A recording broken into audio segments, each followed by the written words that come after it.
The Prince Who Saw Beyond the Obvious. Once upon a time, in the Golden Kingdom of Arvelora, there lived a wise and gentle king.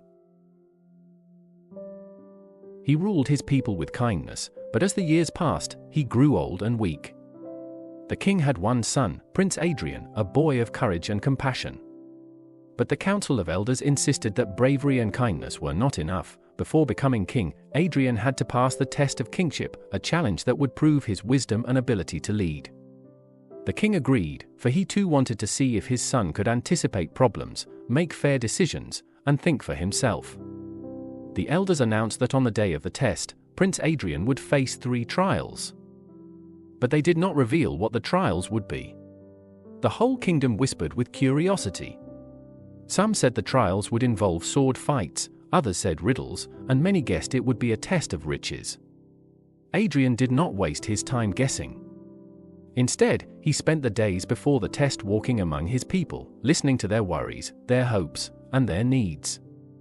He believed that if he understood his people, he could face any challenge. The first trial, the empty banquet. On the morning of the test, Adrian was led into the royal dining hall.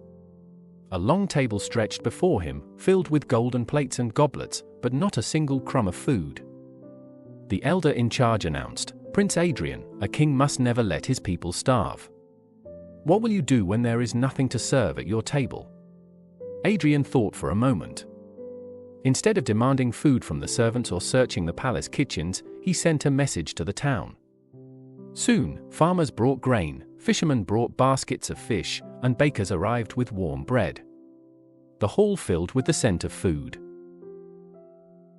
Adrian stood before the elders and said, "A king does not create food with magic. He must earn the trust of his people and share in their harvest. When the king and his people stand together, no table will ever be empty." The elders nodded in approval. The second trial, the 2 roads. The next day, Adrian was taken outside the palace gates where 2 roads stretched before him. One road was wide, paved with marble, and lined with fountains. The other was narrow, rocky, and twisted into the hills. The elder declared, "Prince Adrian, choose the road your kingdom shall follow." Once chosen, there is no turning back. Many expected him to pick the marble road, for it was beautiful and easy to walk.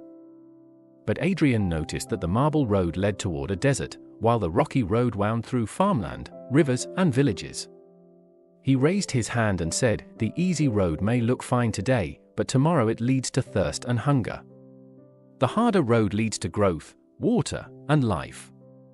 A wise king must look beyond appearances and think of tomorrow, not just today. The people watching from the gates cheered, for they knew their prince had chosen the path of prosperity. The third trial, the hidden crown. On the final day, the elders gathered in the throne room.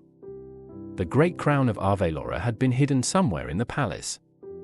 "Prince Adrian," they announced, "find the crown before sunset. Without it, you cannot be king." The palace was vast, filled with countless chambers and halls.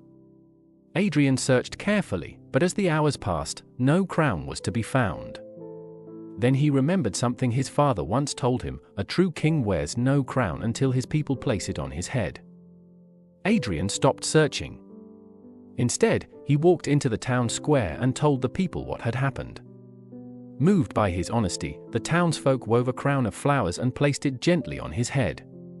When he returned to the throne room, the elders gasped, because the golden crown was already waiting there, hidden on the throne itself. Adrian smiled and said, "The crown was never lost. It was waiting where it belonged." But a crown is only meaningful when the people accept their king. The elders bowed deeply. Prince Adrian had passed every test, not by strength or wealth, but by clever anticipation and wisdom. He saw beyond the obvious, thought of the future, and listened to the people's hearts. Soon after, the old king placed the royal crown on Adrian's head, and the kingdom rejoiced. Moral of the story: a true leader is not the one who chooses the easiest path or waits for glory. A true leader anticipates the future, cares for the people, and makes decisions with wisdom.